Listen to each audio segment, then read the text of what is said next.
లేవియాకాండం 17వ అధ్యాయం. మరియు యెహోవా మోషేకు ఇలాగు సెలవిచ్చాను, నీవు అహరోనుతోనూ అతని కుమారులతోనూ ఇశ్రాయేలీయులందరితోనూ ఇలాగు చెప్పుము, ఇది యెహోవా ఆజ్ఞాపించిన మాట.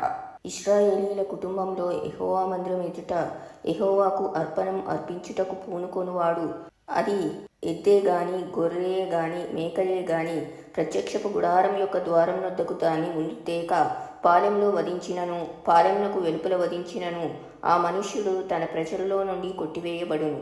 వాడు రక్తమును ఒలికించినవాడు. ఇశ్రాయేలీలు బయట వధించుచున్న బలి పశువులను ఇక బయట వధింపక యెహోవా పేరట యాజకుని యొద్దకు ప్రత్యక్షపు గుడారం యొక్క ద్వారంనకే తీసుకొని వచ్చి సమాధాన బలిగా అర్పించినట్లు ఆ మనుష్యుడు జనులలో నుండి కొట్టివేయబడవలెను. యెహోవాకు ఇంపైన సువాసన కలుగునట్లు యాజకుడు ప్రత్యక్షపు గుడారం యొక్క ద్వారం నొద్దనున్న యెహోవా బలిపీఠం మీద వాటి రక్తమును ప్రోక్షించి వాటి క్రొవ్వును దహింపవలెను. వారు వ్యభిచారులై అనుసరించుచూ వచ్చిన దయ్యముల పేరిట వధించినట్లు ఇక మీదట తమ బలి పశువులను వధింపరాదు. ఇది వారి తరతరములకు వారికి నిత్యమైన కట్టడ.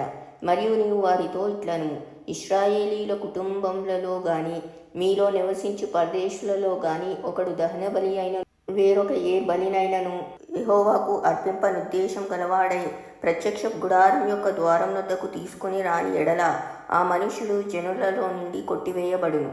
మరియు ఇశ్రాయేలీల కుటుంబములలోనేమి మీలో నివసించు పరదేశులలోనేమి ఒకడు దేని రక్తమును తినినను, రక్తం తినువానికి నేను విముఖుడనై జనులలో నుండి వాని కొట్టివేయుదును.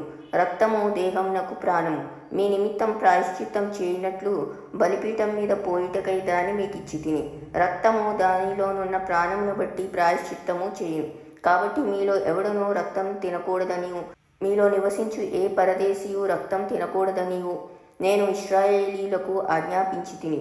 మరియు ఇశ్రాయేలీలలోనే గాని మీలో నివసించు పరదేశుల్లోనే గాని ఒకడు తినదగిన మృగమునైనను పక్షినైనను వేటాడి పట్టిన ఎడల వాడు దాని రక్తమును ఒలికించి మంటితో కప్పవలెను.